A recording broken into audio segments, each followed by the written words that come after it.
Good night. Welcome to Conversations with Rickford Burke. This is Rickford Burke here in New York. Share the link, everybody. Good night. I hope wherever you're watching from, you're having a good time. Share the link, everybody. We have a great topic tonight. Great and important topic tonight. So, everybody, share the link. Share the link to everyone you know.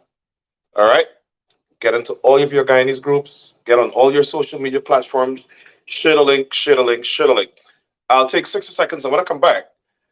Today is the death anniversary of the founder, leader of our nation, the father of the nation, Lyndon Forbes Sampson Burnham, who of course died when I was a child, but his legacy lives on. And before I get into the topic for tonight, because we have some generations of Guyanese who really don't know who Burnham is, who are not familiar with his work, his politics, his leadership, his vision. And so I want to play a clip, a recording of one of his speeches on slavery in Guyana. It's so important and it's so apt now when we have this regime in Guyana attempting to put us in a new type of servitude. Call up all your relatives and friends, share the link, let them know we're going to be discussing Burnham's legacy. We'll be discussing IDPAD-G. We'll be discussing the attempt by the PPP government to undermine this organization, undermine Black organizations, period. Not only undermine, but they're attempting to destroy any Black organization that doesn't support them. And, for me, I am ruthless when it comes to this kind of stuff. If you're trying to destroy me, I'm going to destroy you. Right? So I think that we must unite and protect Black organizations from the assault of racists in the PPP. But in addition to that, we must advance towards them. In other words, we must go on the offensive before they come to try to attack us. That's our country too.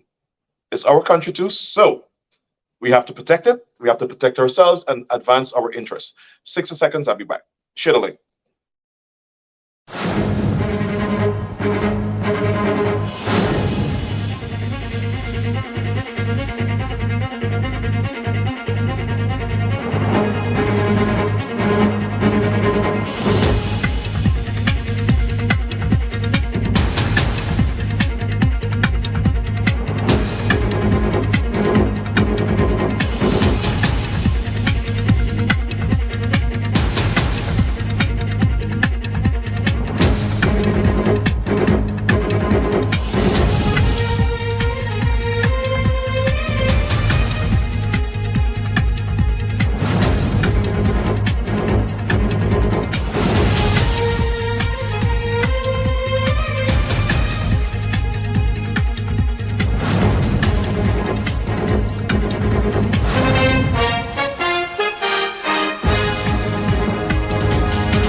All right.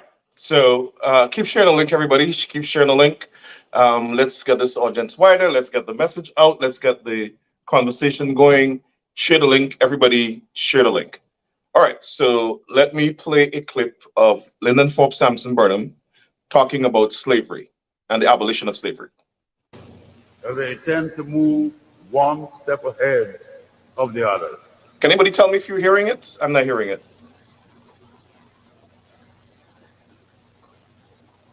Before we reflect, not on our achievements, you've heard of our achievements. Not sure. Technical guys? You know of our achievements. Before we reflect on the system that came after the abolition of slavery, and Are you guys incidentally, hearing the this, Minister? Jamaicans have a point. For the Oh, Jamaicans, yes, you're hearing it. Okay. I don't know why I'm not hearing it. 1834 is of little or no significance. The significant date for them is 1838, after the period of apprenticeship had come to an end. Maybe they were less revolutionary than we were. They didn't have their demons, though they had their maroons. But before we reflect on the system that came hereafter or thereafter, let me just give you a little detail.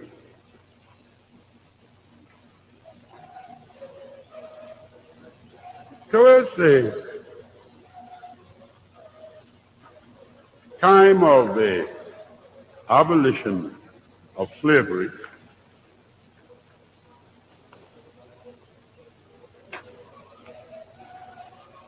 when the consciences of the British legislators and public, we were told in the history books which we had to read, had been stirred, had been already stirred,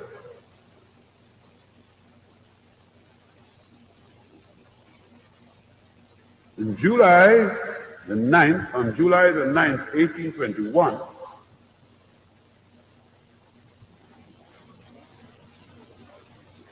a local guide was published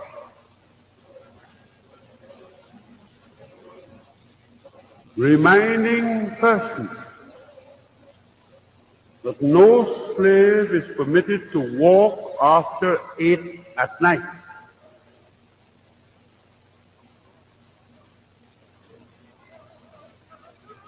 Unless he has a pass or a lantern. Must have a pass to show or a lantern to show his face, perhaps otherwise his face was too dark to be seen at night. On pain of being put in the stock and the owner being obliged to pay $2 for his or her release, exclusive of the charge for boarding such slave. Now tell me, what's the difference between him and a horse? Or him and a goat? Or him and a jackal? Or him and a horse? The only difference is how much you pay, and perhaps when you look at 1521 and compare it with 1984, what with the valuation and the basket and all that sort of thing, $2 would be somewhat more than the $20 I understand you have to pay now. That was the slave who was brought here to be modified by the influence of Christianity. But in the stocks, if he walks at night after 8 without a pass or a lantern, they might have added that if he smiled, it would be all right.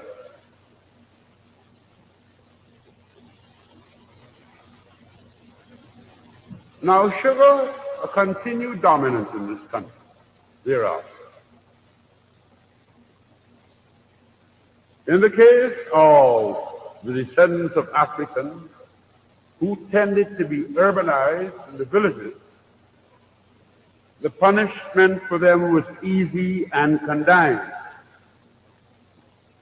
Flood their villages, destroy their crops, and force them into impecuniosity. In the case of the Indians,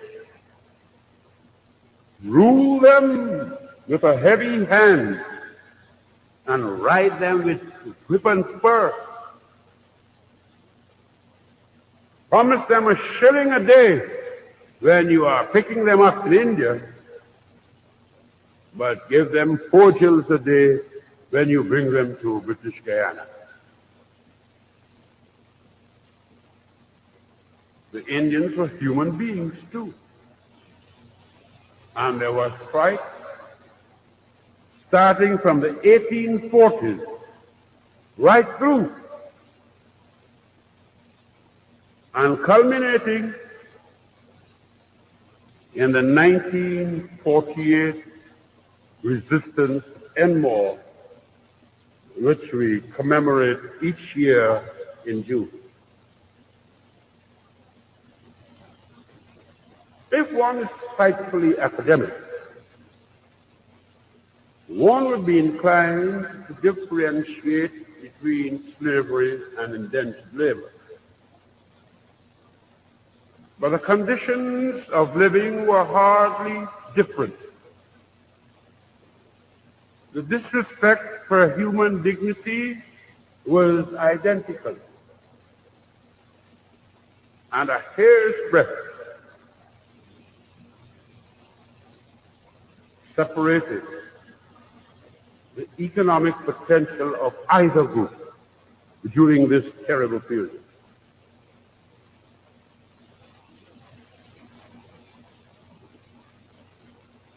All right.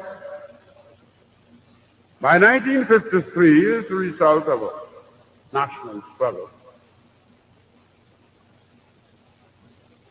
when it was recognized that the trade union movement alone was not capable of carrying the fight to the imperialists,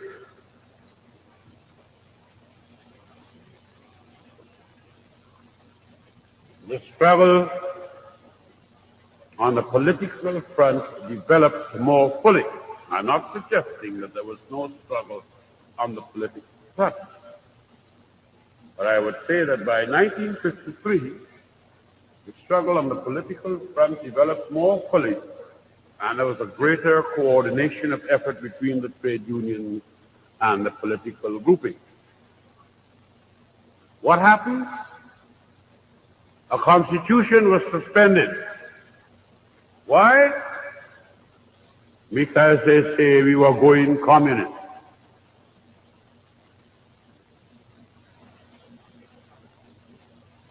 Now,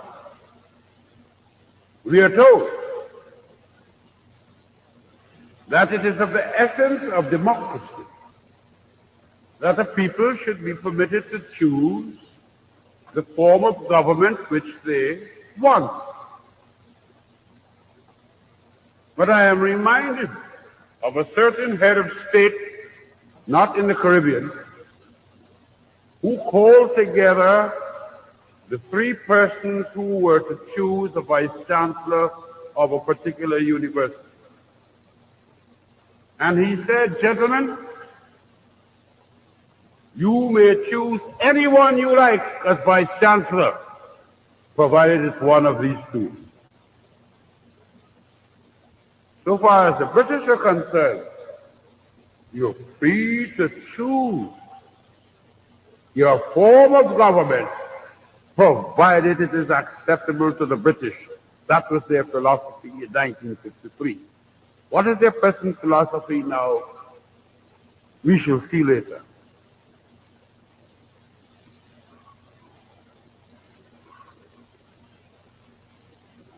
In 1966, we gained independence.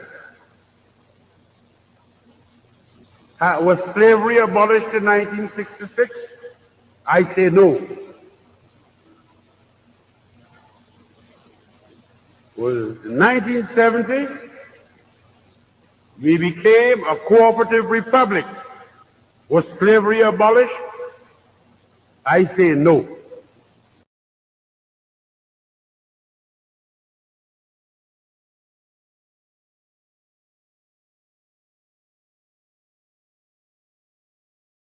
All right, so that was Burnham.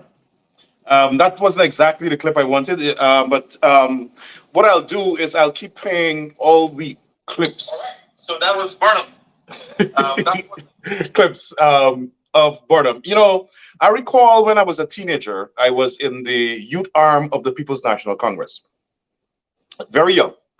I joined that youth arm, the Guyana Youth and Student Movement, at age 16. And I moved up the ranks very quickly. And the next year, or the year, I think the next year, but sometime before I left Guyana, I became the national secretary and the national chairman. But when I was national secretary, we arranged a breakfast at the Pegasus in Burnham's honor. And this is like ancient history to me. But I recall I'd met Burnham as a child. As you know, everybody knows Burnham lived at Belfield. And my dad was a police officer at Coven John. And my grandfather, my mother's father, was the regional chairman of Region 4. His name was Ivan Remington. And my grandfather would often go to Belfield. And I like politics always. I always wanted to be like Burnham. If you ask anybody when I was growing up, what you want to be, they'll tell you what. Ask any of my relatives. But so I met Burnham through my grandfather a couple of times. And I remember the last time I met him was at Victoria. My grandfather took me to, there's a historic church, I think, in Victoria that the slaves started or something like that. And there was an anniversary there, and Burnham was there, and they had a big service, and I was there. But coming back to the breakfast, we arranged with the help of the Film Center. At the time, it was called the Film Center. Now it's called NCN. They had a very significant library on Burnham. And so we had, with the help of Mr. Enrico Wilford, who at the time was the head of the Film Center, arranged a breakfast. And the breakfast was a recollection of Burnham's presidency. So we had on display his books.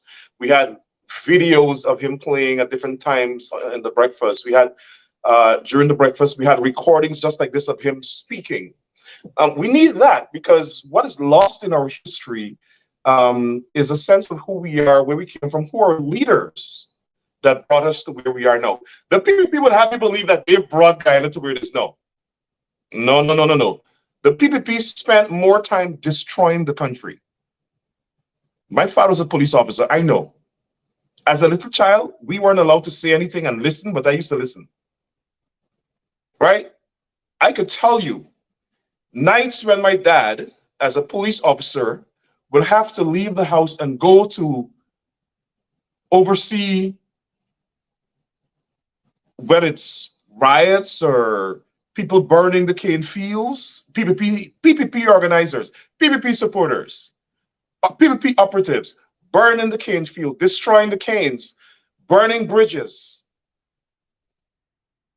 The PPP has a significant history of terrorism in Guyana. Don't let them fool you.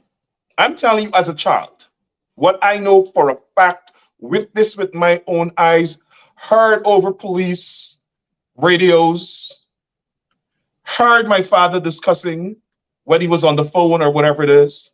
He's dead now, so I can talk about it. I know.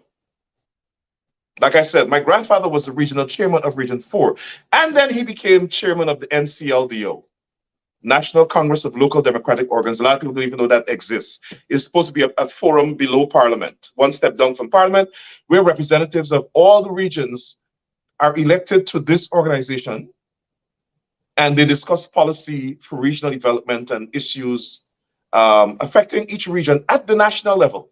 And that office was also at Parliament. A little history for you guys. And that organization is in the Constitution. The PPP doesn't respect it, but it is in the Constitution. So that's a little segue. And by the way, I noticed a PPP supporter came on my page today. This is going to be an education class. It's going to be like a university lecture today. A PPP supporter came on my page today to tell me what you have done for Guyana. Huh? Excuse me? Where you all just come from? Let me tell you this. Keep sharing this link, everybody. Patriotism was never synonymous with the PPP. Patriotism for the PPP was a sin when I was a child. When I was in Guyana living, PPP saw patriotism as a crime. They did not believe in patriotism because they felt to be patriotic is to be PNC. This is a fact. It's only now they come. Have you ever seen any patriotic PPP? Not one of those ministers are patriotic to the country. None. Not even the president. They don't know about patriotism. They don't know about sacrificing for Guyana as a nation. Because they were in opposition when the nation was founded, and they thought to be patriotic and demonstrate national pride is to be partisan, is to be PNC, which they were opposed to. They would protest when people stand for the national anthem and so on. Don't let them fool you. They don't know anything about Guyanese national pride. They don't. And anybody who knows what I'm talking about could tell you. They're struggling to demonstrate patriotism. They are patriotic to the nations of money. That's what they're patriotic to. Money. They're a bunch of greedy people. PPP members. That's all they care about. Money. And seizing land and taking this and taking that and taking that. They will kill you for that. They will kill you for their land. The PPP, the whole PPP cult. Anyway. But you want to question me about what I've done for my country? Okay, let me tell you.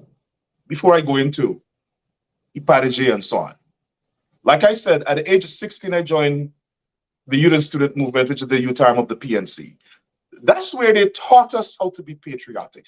That's when they taught us how to be nationalistic. That's when they taught us how to give back to the community. I traveled the length and breadth of Guyana as a teenager, helping communities from West Coast to East Coast to Barbies to Essequibo Coast, Essequibo Islands. If you ask Hamilton Green and if Desmond Hoyt was alive and some of the ministers of the government, they will tell you about the work we did as young people. Armia Johnson is alive. She was a minister of the government. Yvonne Harewood Ben is alive. She was a minister of the government. Jeffrey Thomas is alive. Carl Greenidge is alive. Well, he was not, we were not that because he was Minister of Finance.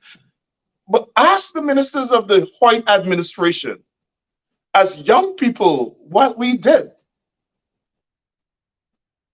The GYSM had a member. I fought for that.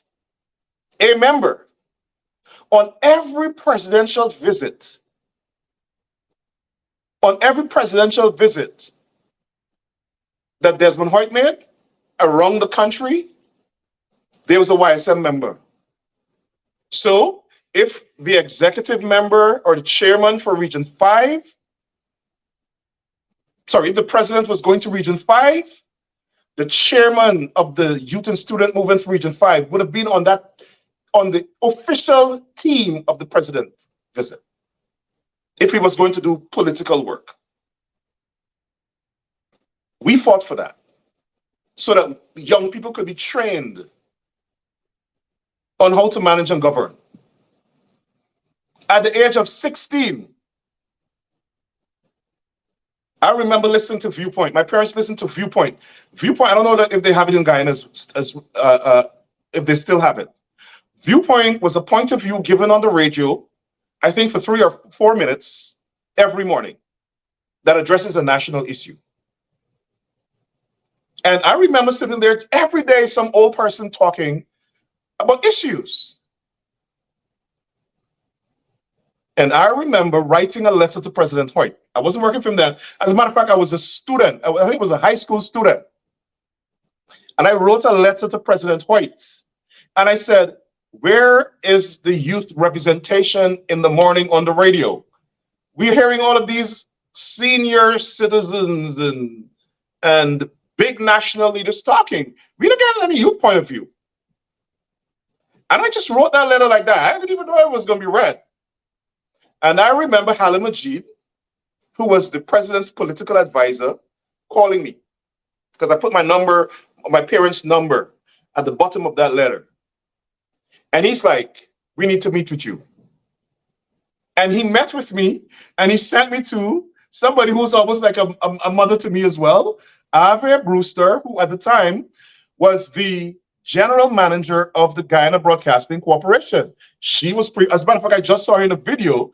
I was reviewing some of Burnham's videos and I just saw her functioning as Burnham's press secretary.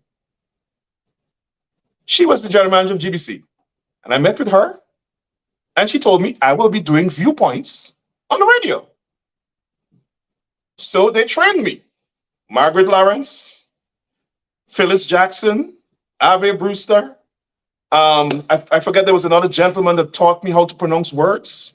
I had to do an audition. Phyllis Jackson did that audition, she would remember. Margaret Lawrence would remember me from, that's how I know Margaret Lawrence, from GBC. And I started to do viewpoints on the radio. And I think I was probably the first youth to challenge the PNC ideology. And I spoke openly. Nobody ever told me anything about my views. And traveled up and down the coast of Guyana. That's just as a member of the youth and student movement of the PNC. Then I started doing work study. I did work study at Guy Bank, which is an agricultural industrial bank. And I did work study at the Ministry of Regional Development. That's where I learned the entire regional system. Then I became a pupil teacher. I taught at IFLAT school. I taught the children of Guyana at the age of 16. I started teaching after I left high school. Then I went to work as a technical officer for the same NCLDO, which is my grandfather's organization. And then Dr. Faith Harding snatched me up and I became the technical assistant at 17 to the Minister for the Public Service. The permanent secretary at the time was Paula Mohammed. I think she's now the United Nations representative for the Eastern Caribbean, or she was. You want to tell me about what I've done for my country? Then I became Guyana's youth representative on the Caribbean Assembly of Youth. That's actually when the PPP came to power that same year. They were fighting to take me off of that. That's since then they had this dominating policy.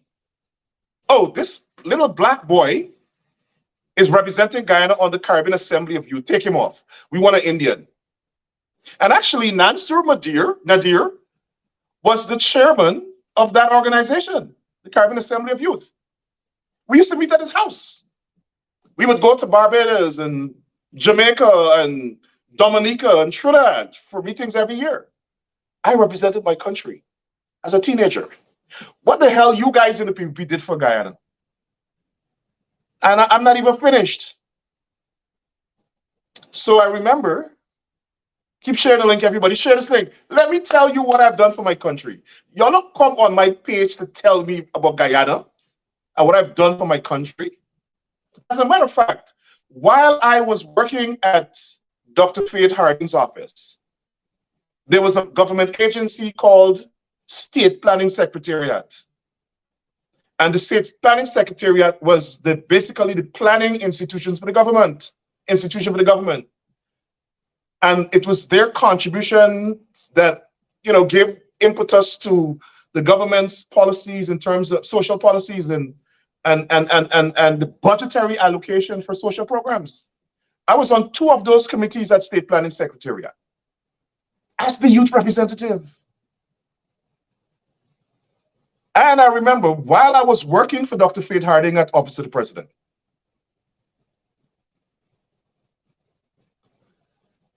there was, and my friend Stanhope Williams would remember this, because Stanhope was a protocol officer at the Office of the President. He actually designed the CARICOM Order of the Caribbean Community, which is an award CARICOM gives out, the highest award in the CARICOM community. And there's a church in New Amsterdam, I think it's called Mission Chapel. It's another church I think started by the slaves in New Amsterdam. New Amsterdam people, tell me if I'm wrong. Mission Chapel was celebrating their 100 and how much anniversary. And Mrs. Joyce Hoyt was going to represent her husband and give that speech. I think he was out of the country. And Faith was going, Dr. Harding was going to that event as well. And Faith said, Rickford, you have to write the speech. I'm like, me? Yes. At that age, 17, I had to write the speech for Mrs. Hoyt. So I had to do my research on Mrs. Chapel. I had to travel up to New Amsterdam, interview Dr. I think Monroe, I think it was. He was the pastor there. It's a congregational church. Dr. Monroe, y'all remind me, light-skinned gentleman, very, very nice man. And talk to him about the history of the church, and then travel back to Georgetown and write that speech. And when I wrote the speech, when the president reviewed the speech, Desmond Hoyt was president then. And after he reviewed that speech, he asked Faith to send me to him. He asked Dr. Harding to send me over. We were in Waterloo Street. We're public service. I'm not sure if the public service ministry is still there, but that's where it was. Waterloo Street, just by Lamaha or something like that. And he asked Dr. Harding to send me to him. And he looked at me and he commended me for the speech. He said he would not change anything in the speech. And then he said, you will have to start working for me. And that's how I started working for the president. Writing his speech, doing his research. And when we left Guyana, when I left Guyana in 92, after they lost elections, the PNC lost elections in 1992, October 5th, and I left on October 25th because I was already scheduled to go to school. Shortly after, Mr. Hoyt had a heart attack. Keep sharing the link. And he had to travel to New York. When he went back, he sent for me to organize his opposition leader office. And I became his chief of staff. I went back to do that and then came back. And then I went back again in 94 for the local government elections. And I went back again in 97 for the 97 elections. And there's a young man who's a doctor now. His name is Dr. Sean Cambridge. At the time he was studying in South Africa, I was studying in New York. He and I ran the PR part of that campaign, the PNC campaign in 1997. Very, very young, early 20s. So don't ask me about what I did for my country. I served my country, and I served it well. Now, let's go to the PPP. Keep sharing the link, everybody. So this PPP government wants to break up all the black organizations in Ghana that don't support them. So they're after IDPAD-G. They're after IDPAD-G. And I have been talking to a lot of people in Guyana. And many of the young people don't seem to know what is IDPAD-G, which is shocking to me. But they know who is Buju Banton. They know who is Sincere. They know who is Spice. They know who's Dexter Daps. They know who is Patrice Roberts. They know who is everybody. They know who's 450. They know who is Valiant. They don't know what is IDPAD-G. And we have to change that. It's a serious situation. It's a serious deficiency in the Guyanese society. There's a lack of interest in the polity and the entire social construct of the country, policies, civil society, education. These people are not paid. I don't understand why there's not a movement among our young people in Guyana to fight for the restoration of free education. You all know education at university was free? It's the PPP took it away from you. The PPP took away free education from Guyana, from the Guyanese young people. The PPP barred Jack Dale. Why is he being held accountable for it? But I hear they plan now that it's all money to reintroduce free education, and then they're going to sell it to you as if they're doing something significant for the country. We're giving you free education. No, they took it away. Under the PNC government, Education in Guyana was free from nursery to university. That's why we had such excellent, brilliant public servants. And then the government sent senior public servants abroad to pursue masters and PhDs.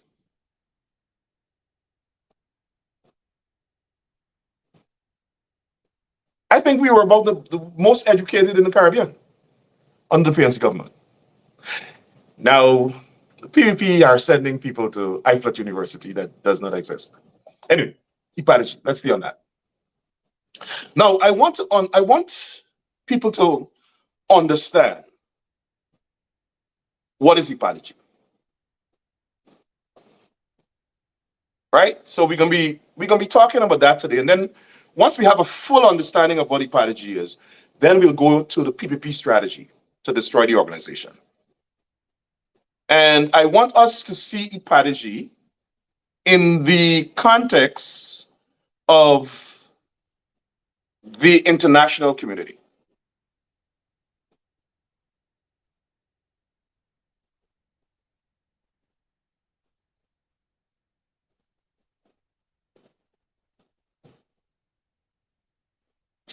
Right? We have a slight little technical, let me see something here. I'm trying to,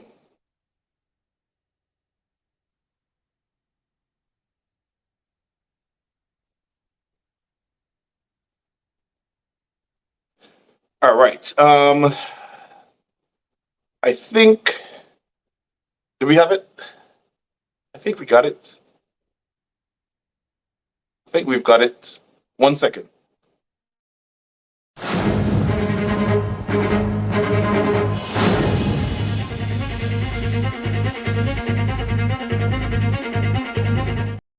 All right, so we got it.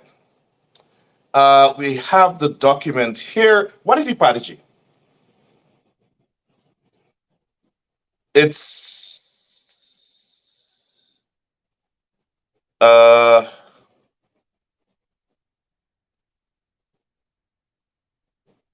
an organization.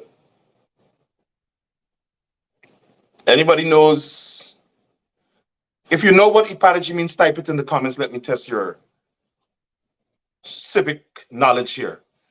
But IDPAD-G is the International Decade for People of African Descent Assembly, Guyana. Listen very carefully.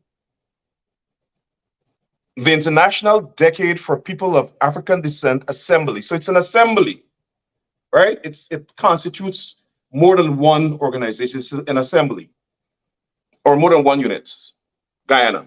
And let me give you a background how that came about, and then I'll come back to IDPAD-G. So in 2015, the United Nations launched this initiative, International Decade for People of African Descent. And it should last from 2015 to 2024. This is the United Nations General Assembly launched this initiative. So this is what the United Nations says. There are about 200 million people identifying themselves, and this is in 2015, so obviously it's more now, identifying themselves as being of African descent, living in the Americas. This is just living in the Americas. We're not talking about people in Africa, living in the Americas. Many more millions live in other parts of the world outside of Africa, outside of the African continent. So this is for people in the Americas, people of African descent, whether as descendants of the victims of the transatlantic slave trade, or as more recent immigrants, so migrants. They constitute some of the most marginalized groups in the world. Studies and findings by international and national bodies demonstrate that people of African descent still have limited access to quality education, health services, housing, and social security. In many cases, their situation remains largely invisible, and insufficient recognition and respect has been given to the efforts of people of African descent to seek redress, like reparations, for their present condition. They all too often experience discrimination in their access to justice. Guyana? Let me read that again. They all too often experience discrimination in their access to justice and face alarmingly high rates of police violence together with racial profiling and racism. Let me drink some water here. You all digest that. Furthermore, their degree of political participation is often low, both in voting and in occupying political positions. In addition, people of African descent can suffer from multiple aggravated and intersecting forms of discrimination based on other related, I'm reading off my laptop here. Other related grounds such as age, sex, language, religions, political or other opinions, social origin, property, disability, birth, and other status. The promotion and protection of human rights of people of African descent has been a priority concern for the United Nations. Let me read that again. The promotion and protection of human rights of people of African descent has been a priority concern for the United Nations. The Durban Declaration and Program of Action acknowledged that people of African descent were victims of slavery, the slave trade, and colonialism, and continue to be victims of their consequences today. The Durban process raised the visibility of people of African descent and contributed in a substantive advancement in the promotion and protection of their rights as a result of concrete action taken by states, which mean countries, the United Nations and other international and regional bodies, and civil society. Still, despite these advances, racism,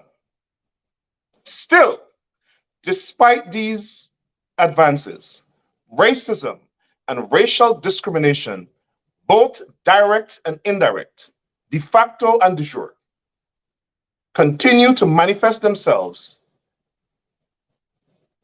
in inequity and disadvantage in relation to people of African descent.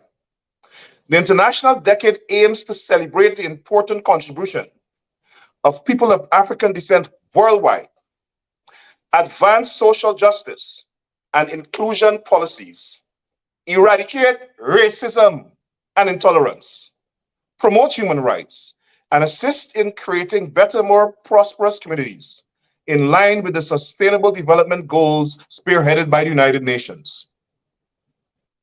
The International Decade of People of African Descent, proclaimed by the United Nations General Assembly, to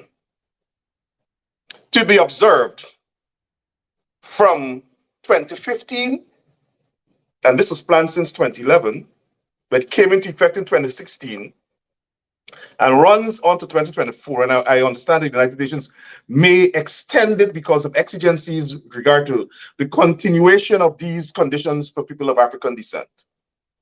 Provides a solid framework for the United Nations member states, civil society, and other relevant actors to join together with the people of African descent and take effective measures for the implementation of the program of activities in the spirit of recognition, justice, and development for people of African descent.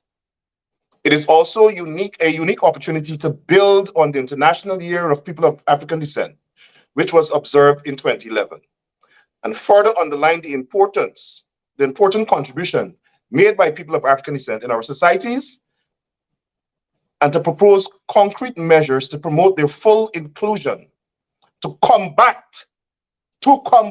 stop, fight racism, racial discrimination, and xenophobia, and related intolerance. There you get it.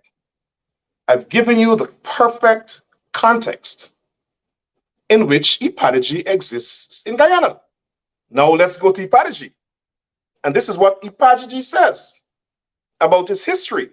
On December 23rd, 2013, the United Nations member states passed a resolution dedicating a decade to address the challenges confronting people of African descent globally. During the decade 2015 to 2024, nations agreed to create programs addressing conditions, justice, and development for people of African descent. The Cooperative Republic of Guyana is a signatory to the resolution. His Excellency, the President, this is when President Granger was in power, in remarks at Coffee 250 Annual Forum in August 2016, urged African Guyanese communities to create the African Guyanese community to create a mechanism to address the United Nations mandate, drawing on the UN resolution. He set out 5 broad areas to address historic and present discrimination against African descendants in Guyana: economic, employment, education, equality, and expiation. Lengthy deliberation, and that is basically, expiation is basically reparations. If I were IDPAD-G, I would change this word because people wouldn't understand it. So I would recommend that they just say reparations. Anyway, lengthy deliberations by steering committees, by a steering committee of African Guyanese organizations ultimately led to the signing of an agreement and the creation of the current institution, the International Decade for People of African Descent Assembly, Guyana. So this is how IDPAD-G was born. Until September 2022, the government of the Cooperative Republic of Guyana provided an annual subvention to support IDPAD-G's work as the country's coordinating mechanism for the UN Decade for People of African Descent. So all around the world, this is the same thing. Governments are funding these initiatives in accordance with the United Nations mandate. IDPAD-G is an umbrella institution bringing together 6 to 7 organizations from rural and urban communities across Guyana, including small business groups, farmers associations, cooperatives, educational, cultural, and religious organizations. It is a registered non-for-profit. Organizations with a record of activism in the African Guyanese community can become members of IDPAD-G. The organization is guided by its coordinating council or a board, and 6 committees addressing education, employment, economics, equality, and reparations, and youth, and supported by a secretariat. Committees rely on volunteers and draw from member organizations, etc. IDPAD-G's vision and mission, as articulated in the Strategic Plan 2019 to 2024, were informed by extensive stakeholder engagement and are stated as follows: the realization of recognition and justice and the achievement of sustainable development for Guyanese of African descent. Its mission: at the national level, advocate for policies and programs that advance the interests and condition of Guyanese of African descent in economics, employment, education, equality, equity, and expiation, again, reparations. Provide guidance and support for member organizations for developing and undertaking projects that respond to the needs of Guyanese of African descent. Provide capacity building and organizational support to member organizations and the wider African Guyanese community. Implement projects by the Secretariat that can be replicated by member organizations in the wider African Guyanese population and provide leadership, coordinate, monitor, and report on the advancement of the decade in Guyana. That's IDPAD-G. That's IDPAD-G. But for the PPP, no. Barry Jagdale and Irfan Ali sit down in some back room somewhere. I'm like, how the hell these black people think that they could take we money and fund projects for black people that don't support us? Because we own the national budget, we own this country, we own the oil reserve. You know what them people say, oh, Barry, them think. Their grandfather dead and buried at Babujan and wherever. And they left Guyana for them, the racists in the PPP, and them only. How dare those black people who support the PNC get money from this country to advance the interests of those slaves? Right? That's how they think of us. So what do you think Barry Jagdale did? He picked a fight with IDPAD-G. Why? Because IDPAD-G is reporting on the condition of African Guyanese in Guyana. Remember what the mission is: the realization of recognition and justice and the achievement of sustainable development. In other words, empowerment of black people in a sustainable way that will lead to the development of us as a people, our development. So as Guyana develops, black people must develop. No, black people, no. PPP advance the interests of what black people? How dare you black people be so ambitious to come to tell us the new plantocracy, the new slave owners, the new colonialists, to talk to us about development. That's why I wanted to play. But I played the wrong clip of Burnham when he spoke about how they saw slaves. Do you guys know that during slavery, there was a curfew on black people? You can't go outside after 8 o'clock. That's for white people. If you go outside, you're liable to be arrested. And your owner, because remember, you're 3/5 of a person, you have the same category as a donkey, a mule, a horse, and so on, animal. So your owner had to come and pay $2 so you can be released if you go outside after, if you're found on the street, unless you have a pass from the masters, or you have a lantern so that your black face, your black slave face could be seen. Do we see similar parallels in Guyana? Remember during COVID, you black businesses must be shut down, but my Indian business like sleeping and, sleeping is mixed race, but some others must be open.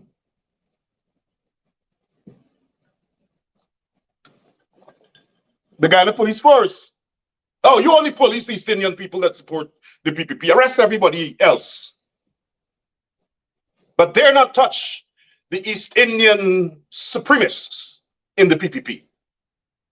Slavery conditions. That's why we needed IDPAD-G in Guyana. And I hope the diaspora after this program would support the initiatives of IDPAD-G. It's needed. When we read the mandate that the United Nations give to the International Decade, and I've said it be replicated in member states of the United Nations, it is most applicable in Guyana. It is most needed in Guyana.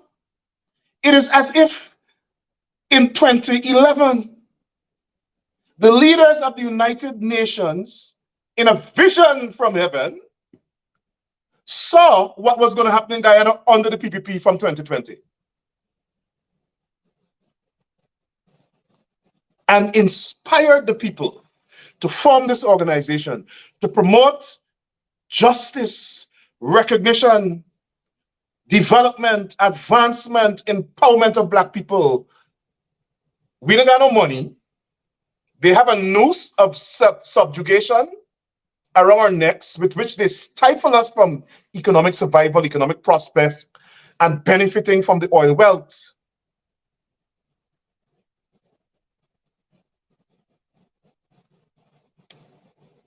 So we got to break the back of the PPP. I noticed somebody said politically you got to kill the PPP, and they got arrested in Guyana. To me, the PPP is out to kill the Black community politically. They don't want us to be empowered. They don't want us to get political power. Every single thing the PPP does is to kill the Black population of Guyana. Literally and figuratively, because they form their squads to kill us, literally. And we accept it. I see Black leaders talking about one Guyana and dancing and laughing with these murderers. It is unacceptable. Listen, I am for unity. I have friends in the PPP, but I tell them every day that they kill Black people, and we must address it. Black leaders ought not to be going on the stage with PPP laughing and skinning their teeth to talk about unity. The PPP does not want unity with Black people. Let us make it clear. They don't. If they don't, then they must make sure that we're included. And don't tell me that they're included. Starbrook News, which supports the government, in an editorial on the 2nd of August, and I had the privilege of sharing that editorial with elected officials in Congress. And I had a discussion with our member of Congress in Brooklyn about that editorial, because the editorial spoke exactly to the issues we have been raising here with our elected officials. So don't anymore after today say Rickford Burke and the Black people in the diaspora misleading the Congress people. No, they read the Starbrook News editorial. I sent it to them. And Starbrook News said, the government can't talk about one Guyana when they're shutting out the entire population that voted for the opposition, which means the majority of the Black people. Because our politics divided into race, let's face it. Even though the coalition has more East Indian support than the PPP has Black support.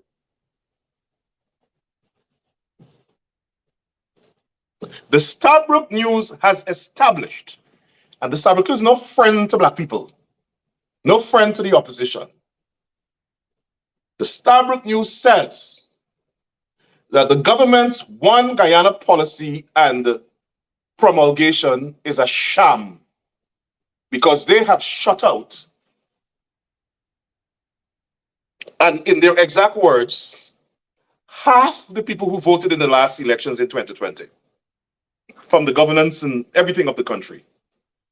I see Barjam, they're cussing them out. He like Trump. Everybody wrong. I am right. If I say there is no racism, how dare you? Behead him. Throw him into the fiery furnace. That's Barjam deal. He's not going to take stock and say, well, well, if Starbrook News is saying this, we got to look at this thing, boy. We got to look at this thing. Keep sharing the link, everybody. And let me say this. These guys like Barjak, they are so evil. They're evil. They're not only racist, they're evil.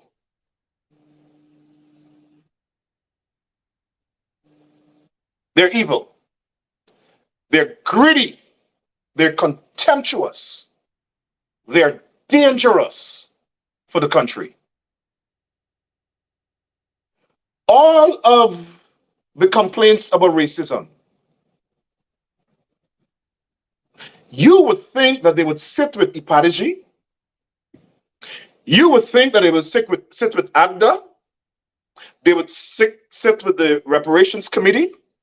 They will sit with these organizations and say, okay, tell us where we are going wrong. Tell us what the complaint about racism is. Show us our complaints. No, no, no, no, no, no. He talk about racism and get the death squad to kill him. Tell Hickens, put out a wanted bulletin for him. He talking about racism. Arrest them for cybercrime. Call Burnham. Tell Burnham, go and search your house. Get Caesar. Tell them. They're not willing to sit with black people and black leaders to talk about the issues that are affecting black people that the United Nations mandated IDPAD-G and similar organizations around the world to address. No, no, no, no, no, no, no, no. How dare you black slaves speak to us about improving your conditions? They are the new slave masters, the new colonialists, the new plantocracy, them, the Barjack, they and Orphan Alley. They represent perfectly the new plantocracy. They are the new colonialists. They are the new white people that enslave black people. Them, the Barjack, they want them. They think that they are the new masters of black people to implement East Indian, PPP East Indian, not even East Indian, because they despise the East Indians that are poor and from the opposition. They are the ones who God gave the right to Guyana to. How dare you black people talk about forming some organization to represent yourself? No. Let us destroy them. So Barry Jagdeo picked a fight with IDPAD-G. When Vincent Alexander answered him, he said, okay, take away the money. Then he got his clown puppet, the Attorney General, to put some kind of legal jumbo nonsense language together and talk about, oh, well, of course, IDPAD-G sued them. They took away the money that was voted for in the National Assembly for black people in the country. They take it away.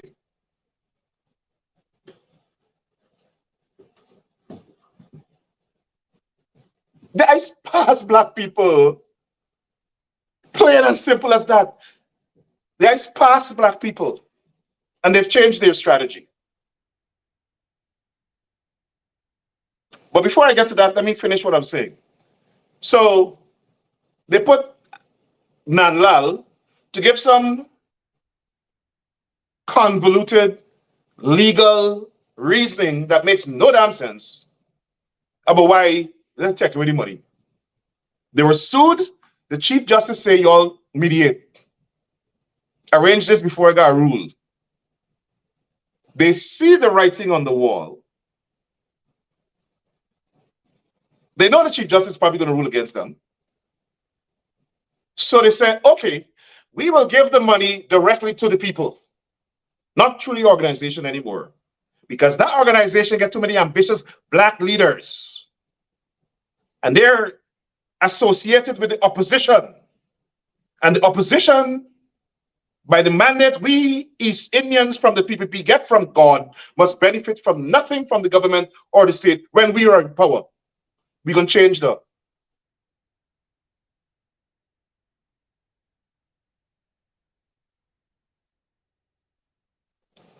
So it's not working out.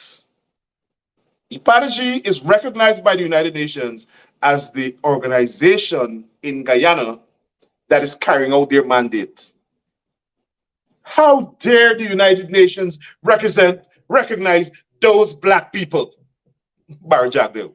That's, how he's demonstrating his thoughts. So IDPAD-G came to the United Nations this year and gave a report, an accurate report about the conditions of black people in Ghana: racism, discrimination, and justice, lack of economic prosperity, by design of the PPP. Nigel Hughes presented his findings of his research and study that shows 80% of government contracts going to East Indians, 90% of gold licenses export going to East Indians, same thing with quarry licenses. Black people mustn't get nothing. Plus they're taking away we land, beating us, sending police to kick you off land, beating you up, breaking down your house. All of that, these facts were presented at the United Nations. Bar Jack there when the PPP get together, okay, let us get some black house slaves and use them to destroy IDPAD-G. How dare those black people from IDPAD-G go to the United Nations to give a report on us, superior East Indians. So they want to break up IDPAD-G. So what do you think they do? Let me phone. Trust me, I have all the information. I got all the plans. All of their plans I have. Even receipts, invoices, payments, voice messages. I have everything. So they can't come and tell me it's lie. So the office of the president, including Barjak, they came up with this very clever idea. IDPAD-G represents 67 organizations, right? I'm sure that's what I read. 67. I want to quote the thing right. They got up some black people, some black house slaves, yes. And people get offended when I use the word house slave. But I selected very carefully. Them they say, they're house slaves. They are slave catchers. You don't remember some black people in Africa help the white people catch the black people and sell them? That's them that form this organization. I'm coming to them. That's them, slave catchers. So what do you think they did? They got a couple black people from around the country, including on the West Coast, and send them to form organizations. I am not speculating. I am telling you what they did. And they told them to call these organizations community development committees or councils or commissions. And then once they formed these little bogus organizations, they decided to form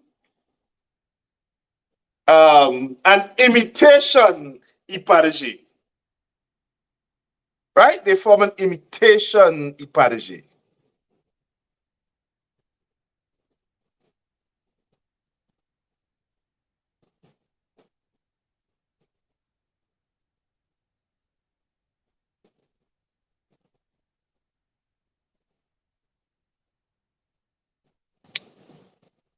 An organization called Association of People of African Descent. I'll make sure I get it right.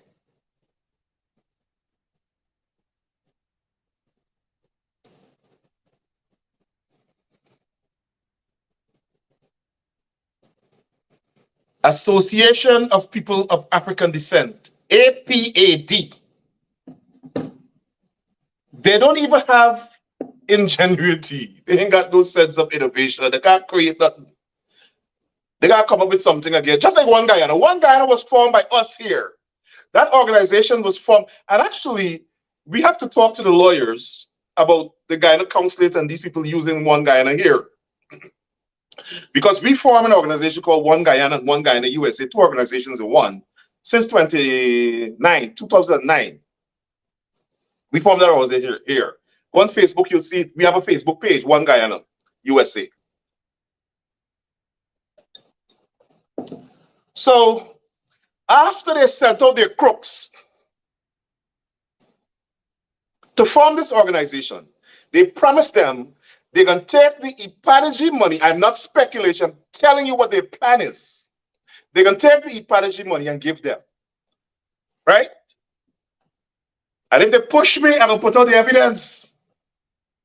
And they promised the people that they must come up with plans for projects to be funded. And then they're going to put them all under this umbrella, Association of Guyanese of African Descent, to be an imitation organization to IDPAD-G.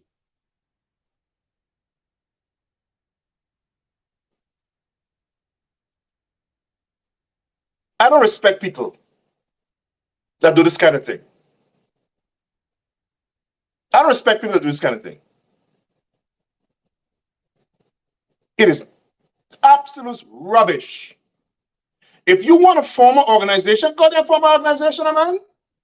Since you're representing the interest of a particular ethnic race, go out there and form what your business, what black people doing? Oh, no, yes, your business because money. They want that money that was allocated to IDPAD-G. That is it. The money. I forgot that, they make up the 85th most corrupt country in the world. Right? The money. So they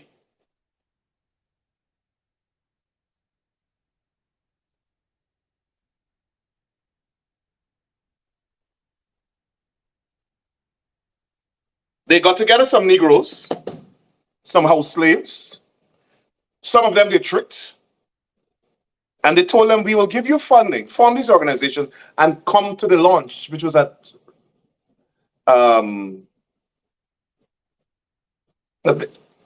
I'll read it now, where it was. Rahamans Park on the East Bank. They had a launch in there. Yeah? They had a launch there. And they told these people, Office of the President, Office of the President and I guess the Ministry of Culture, told the people, bring your people in droves with buses and we will pay for the buses. There are poor black people in the Amstel and Buxton and Pleasance and BV and Paradise and Golden Grove and the Backless and Victoria and Belfield and Belladrum and Lovelace and so on and Liverpool and Lancaster and all of that. Some of them going to sleep hungry tonight. That is not their interest. They're going to take the government money to pay buses to bring black people to Rahamans Park to pretend that they care about black people because they want to form an imitation IDPAD-G. So that they can then say to the international community, oh, we have a black organization that supports us.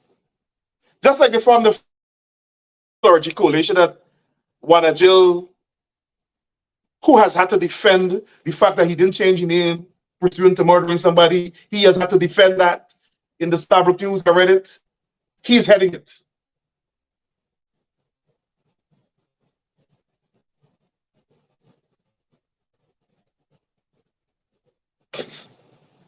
Why? They want to be in competition with the Council of Churches or whatever organization exists that mostly black people dominate. We have to have a counter organization. We can't allow those slaves to represent themselves. They might get too many ideas to challenge us. So we will have to form a fake religious leaders organization too. And we'll put this man here with this issue to head it, who we make a part of the government.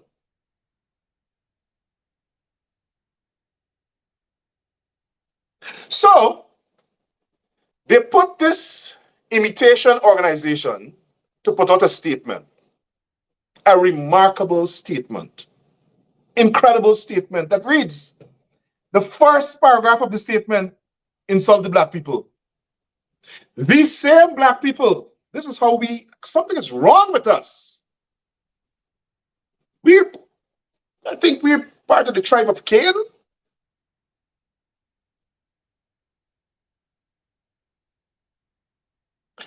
This organization, and during the week, we're going to publish the names of these people so people in Guyana know who the house slaves are. Hear how the statements start now.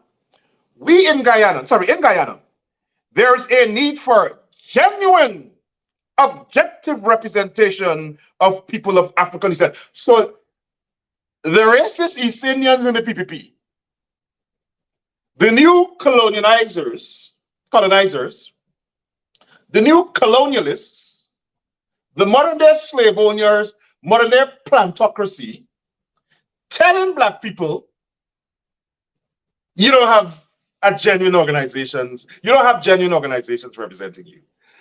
It becomes genuine when we tell you who must represent you. You know what I didn't even want to read the statement no more. It is disgraceful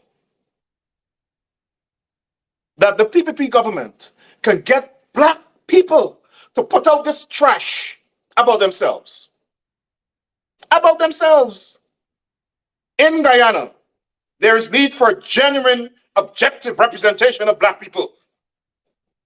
East Indian racists putting this out from the PPP. And I have no apologies, absolutely none. Get it in your pipe and smoke it for what I'm saying here now. To you Black folk in Guyana who form this imitation organization, we're gonna break it up. The people in Guyana must make sure it does not function. I have no apologies to make.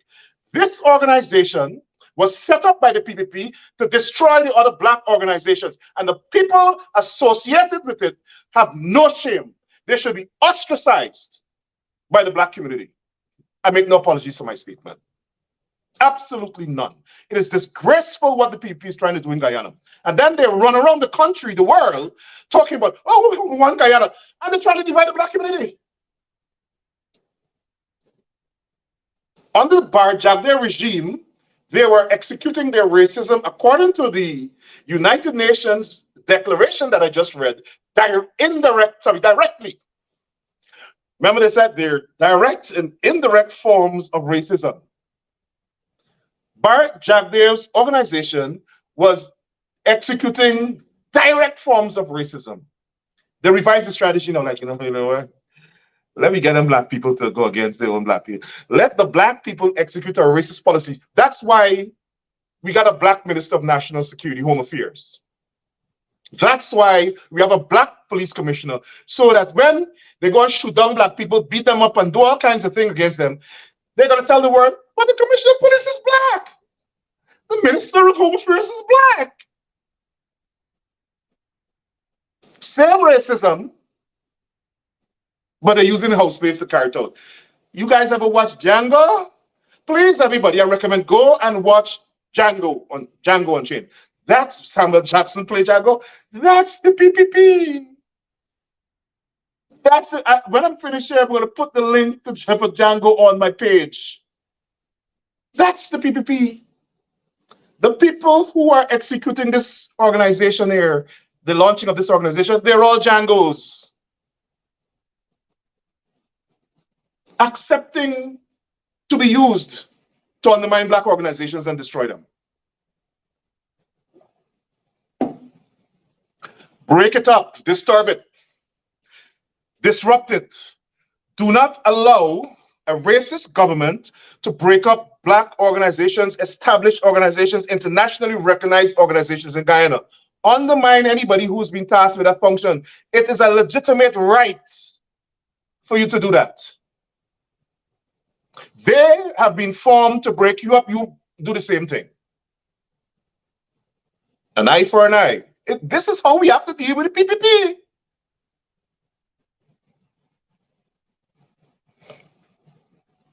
Did any one of them take any time to form an organization to fight for the rights of all of those victims of the PPP genocide under Jagde's government? The extrajudicial killings? Did they form an organization to represent all the Black people charged? Only Black people. Name me one person that has been charged by this Guyana police force under the Cybercrimes Act. Name me somebody, anybody, please. Name me an East Indian from the PPP that has been arrested by this police force under the Cybercrime Act, because that's what they're using. That's the weapon.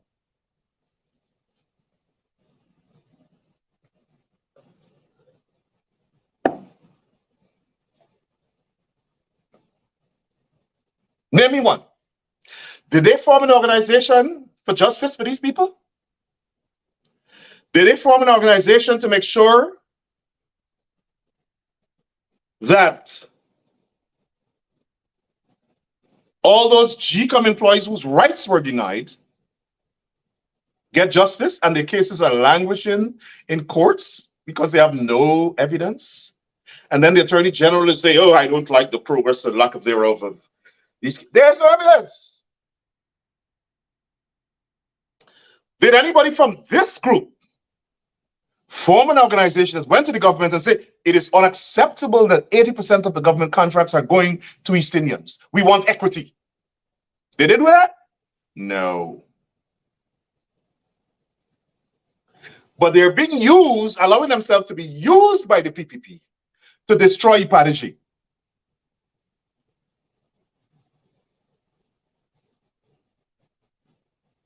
Did any one of them form an organization to promote economic empowerment? And don't tell me this is what the organization is for, because we know what it is for. I have the evidence. I have the evidence. We know who are the people that were calling around talking about forming committees. Man, just get 5 or so people and form a committee and you get money.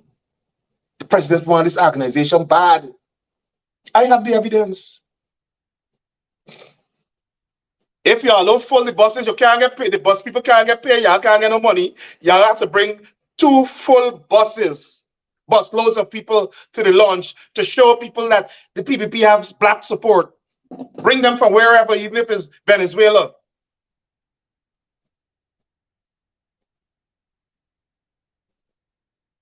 They're not even fighting so hard to get the right to vote or to get the COVID relief or to get flood relief. For themselves and their family, they're going to fight. So Ali could pose with black people and say, yeah, I love black people too.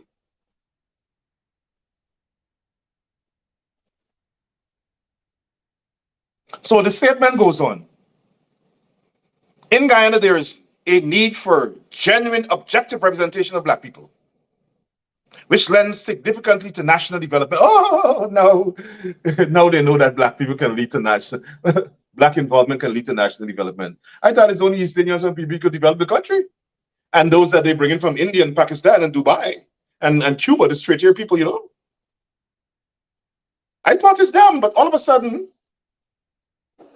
we welcome all who have expressed their commitment to upholding the dignity of black people. Excuse me? Who in the PPP upholds the dignity of black people? Not even Ben.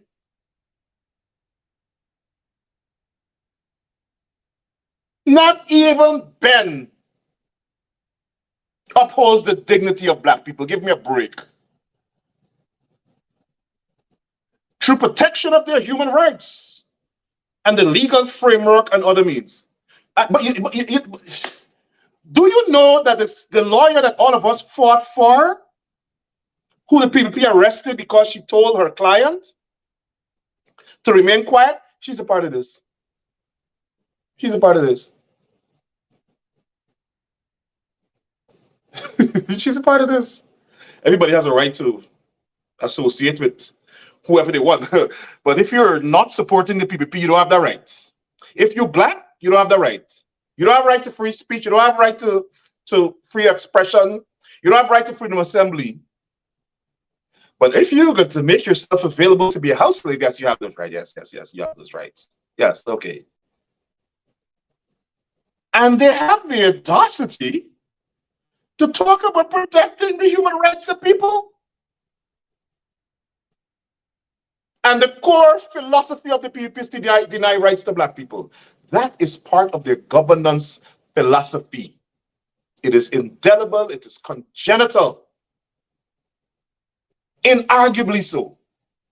Demonstrably so.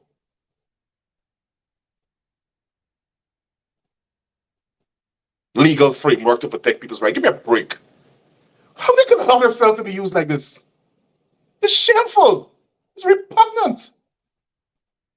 The world knows that the PPP does not respect the rights of black people. How are you going to come and bring this nonsense before me?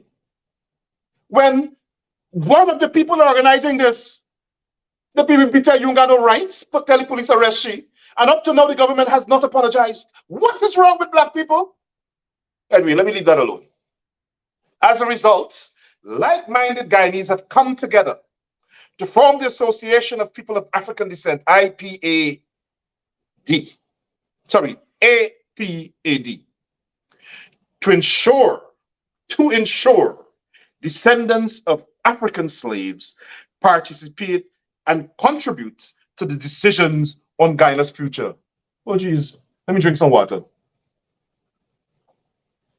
The PPP is forming an organization to make sure that the descendants, hold on, guys, let me check to see if this is a statement from Barbados, Jamaica, Trinidad and Tobago. Let me see.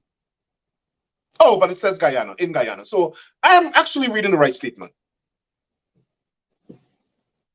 The PPP's organization for black people that they form in the sham organizations, the imitation, from today we must call it the imitation IDPAD-G. APDA is an imitation IDPAD-G. They want to ensure, the PPP, Barjack, finally, the racists in the PPP, whose government extrajudicially murdered over 1,400 black people, starving black people from COVID funds, flood relief, economic benefit from oil and gas, wealth. All of a sudden, they want to ensure that black people contribute to the decision makings of the country, decisions on Guyana's future, rather. While at the same time, push to have the United Nations Permanent Forum on People of African Descent craft of political declarations. In other words, they have now boldly been empowered by the PPP to take over from IDPAD-G at the United Nations.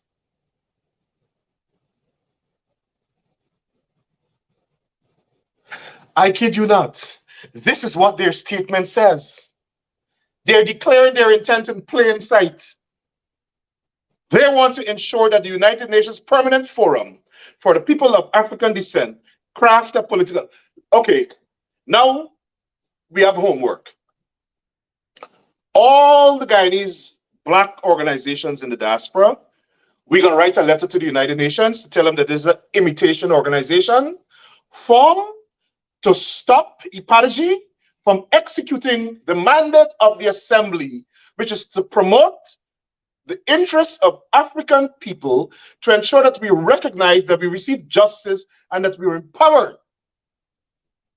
This organization is placed there to stop IDPAD-G from doing that. We have homework. Black organizations, Atlanta, Philadelphia, New York, New Jersey, we have work to do. We started a campaign. We write in the International Decade at the United Nations. We write in the UN Secretary General. We write in everybody. This organization will not stop IDPAD-G from doing its work.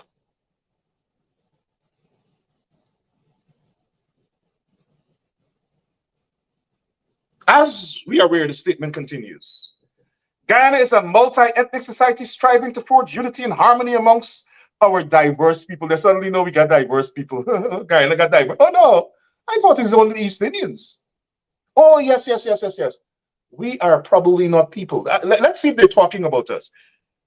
As we are aware, Guyana is a multi-ethnic society striving to forge unity. Who's striving to forge unity? The PPP is trying to break up and divide the Guyanese black community by forming this organization. Every single intent of the PPP when it comes to black people is negative. Divide and conquer, break up, compromise, block them, use police to get them, make them criminals. That is the PPP. Let me stop reading this trash. Absolute trash, this statement. Absolute trash. Whenever you see this organization doing anything, pick up your garbage bin.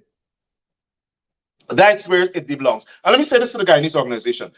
Guyanese organizations, if you want to contribute to the destruction of a black organization, the Black Umbrella Organization, then go and join this organization. And beware of them when they come to your community. to tell you nonsense about, oh, we want to form a community development organization or committee. CDC, they calling them. It's a sham. The intent is to take away IDPAD-G's money, to give it to East Indian organizations and a little bit of patterns to these little black people running around the place doing their bidding. That's their intent. I want a member of parliament to go to parliament and ask the government how much money they're giving to the East Indian Arrival Committee. By all means, if the government has the resources, I support the government giving money to the East Indian Arrival Committee. Don't get me wrong. For the promotion of their heritage and their culture. They're part of Guyana. We cannot deny that.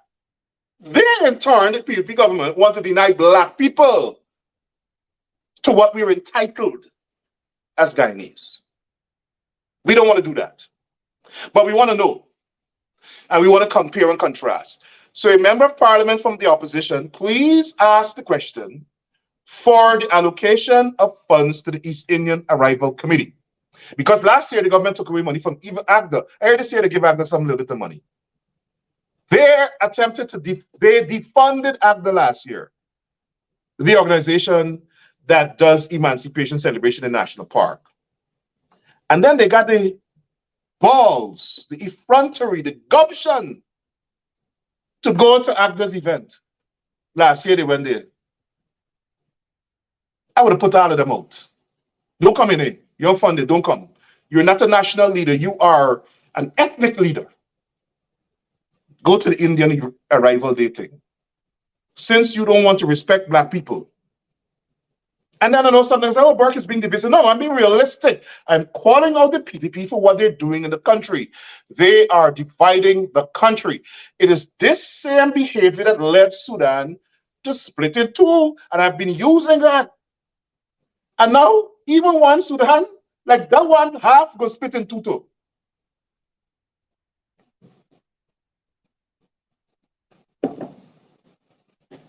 My message for the black organizations in Ghana, don't be part of this nonsense. Let us all unite as organizations and back IDPAD-G. Do you guys realize what is happening in Guyana? The PPP wants to determine everything. They want to determine who must be friends with Rickford Burke, who must be friends with Sherrod Duncan, who must be friends with Cathy Hughes and Don Hastings and Karen Cummings and people from the opposition. Which business people can support you? If you're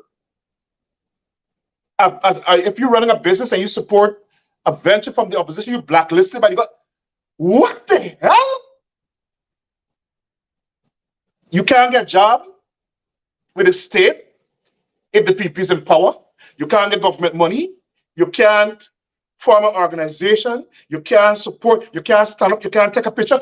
Who the hell is Barack Jagdale to determine these things? For you, Guyanese, who must be your friends? Who you must hang out with? Who can be sponsored? Imagine. We are in the diaspora, and they're telling people here, oh, you can't support a thing that Borg got, you know, the Guyana thing. No, Guyana independence, no, you can't support that because Borg does attack me. Huh? Man, look.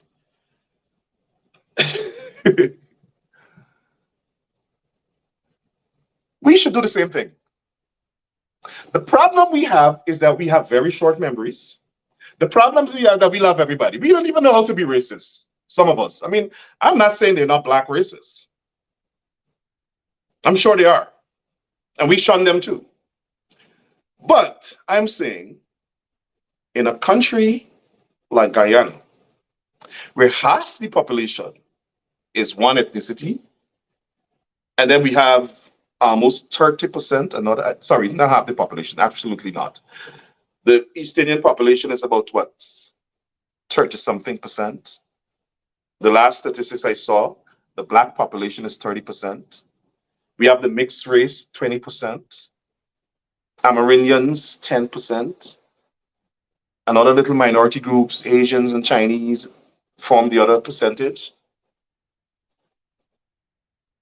and you have one set, the PPP set, one control all the money, diverting all the state resources to its ethnicity via procurement fraud, assigning all the contracts to them. And by the way, the Starbuck News editorial confirmed another thing we said. These people are not even contractors. They're just giving them money to do contracts. They in turn have to hire contractors to do their work. They have to hire contractors to do their work. We are allowing the PPP to do this to us because we're not fighting back. And it is time, listen, the political opposition in Guyana, you're not doing an effective job of checks and balances against this government.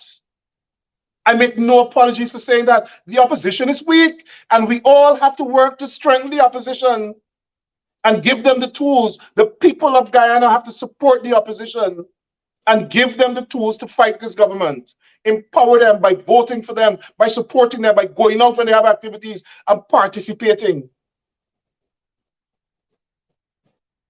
Finally, I know I'm talking too much, too long, but this is important and necessary and crucial. The reason why we're now seeing this big push by the PPP to pretend to have some sort of interest in the Black community is because a Western nation just did an analysis saying they're vulnerable because their political base is shrinking. And they can't win the election without 10 to 15% of the Black vote. All of a sudden they realize that we do need these descendants of slaves. But you know what we're going to do? We can use those that we can manipulate and control to bring the others, just, pretend a little bit that we like them. And they're so stupid, they're so naive, they're going to bite and vote we. So let us deploy our slave catchers.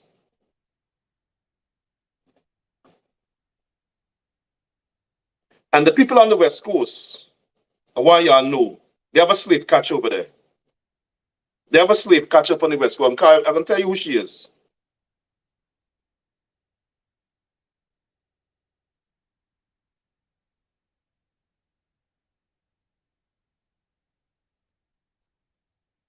They have a slave catcher.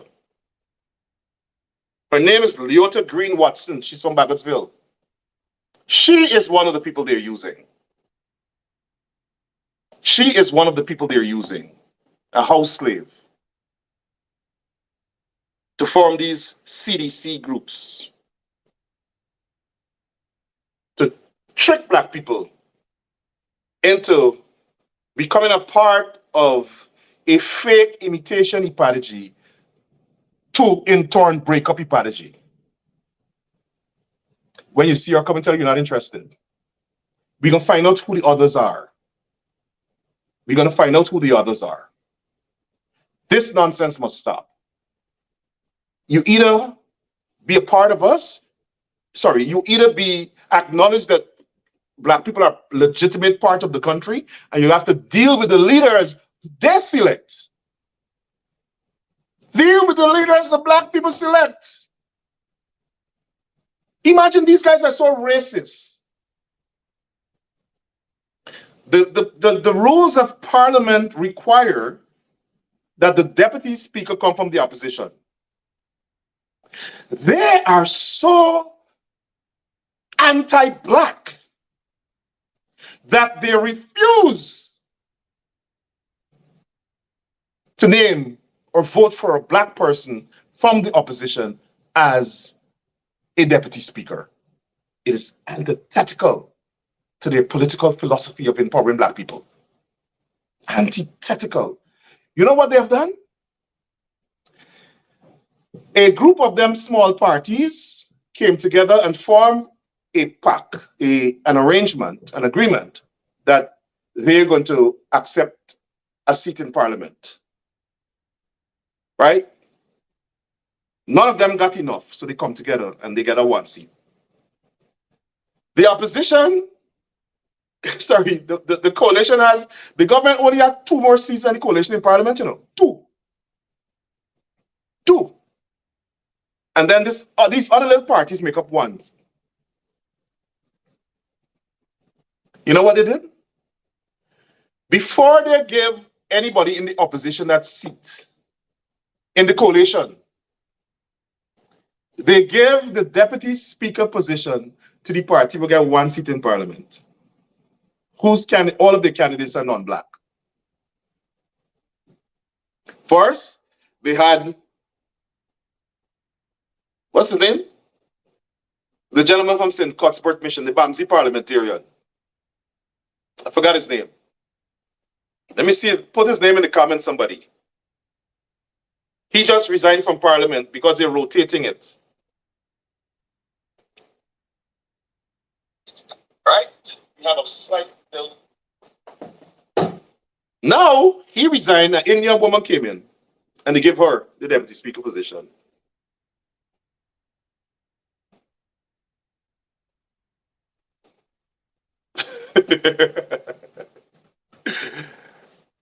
And the Patriotism spoke about that. You have a political opposition that representing half the electorate, basically half the population.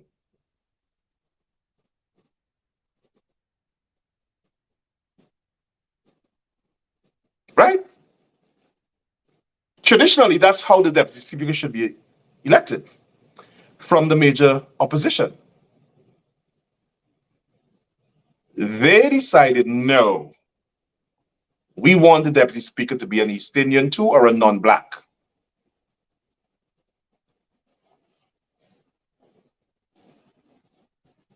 So they put the parliamentarian, the Amerindian guy from St. Cuthbert Mission. Somebody please give me his name. I don't remember his name.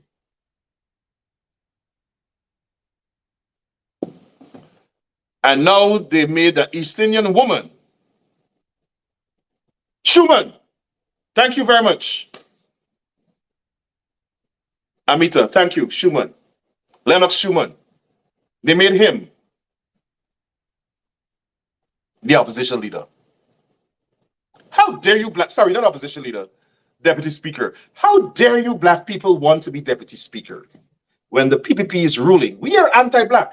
And let me say this, the PPP is the most violently racist and brutally oppressive anti-black government in the Western Hemisphere. We're going to have a discussion with the US government in the last week of September when we convene our conference on Guyana in Washington. They're not going to have a smooth reign, you know. This nonsense is going to stop. We're not going to allow them to use US taxpayers' money. We contribute to enable their racist policies in Guyana. No, we're not going to do it. So as I close, let me say this again. CGID will make it its mission to disrupt the agenda of this association of so-called association of people of African descent. Shame on those who conspired with Ali and Jack Day and the others to form this fake IDPAD-G, imitation IDPAD-G organization. Shame on them.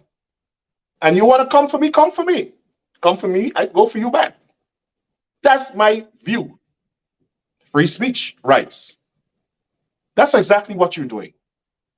All Guyanese in the diaspora and Guyana, we're calling on you, we in CJ, we're calling on you to support IDPAD-G, support their organization with funds, support their organization with other resources.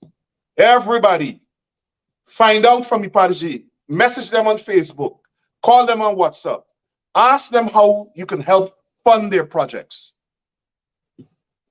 We have to make sure now that IDPAD-G is successful. And we all write in the United Nations and skin them up.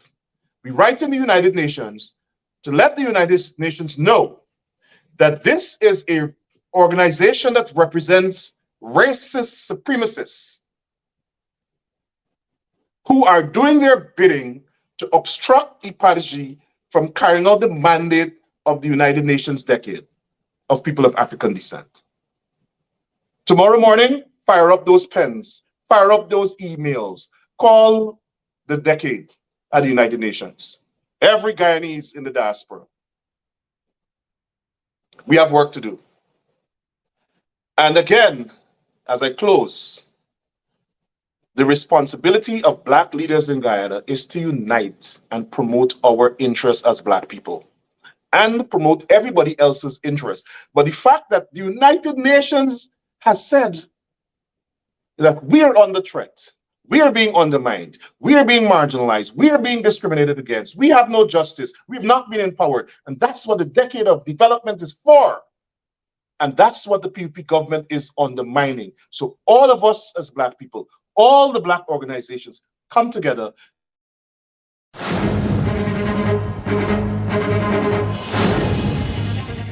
Sorry, the technician preempted me. He thought I was going to end right there. So I am closing. So thank you very much for watching.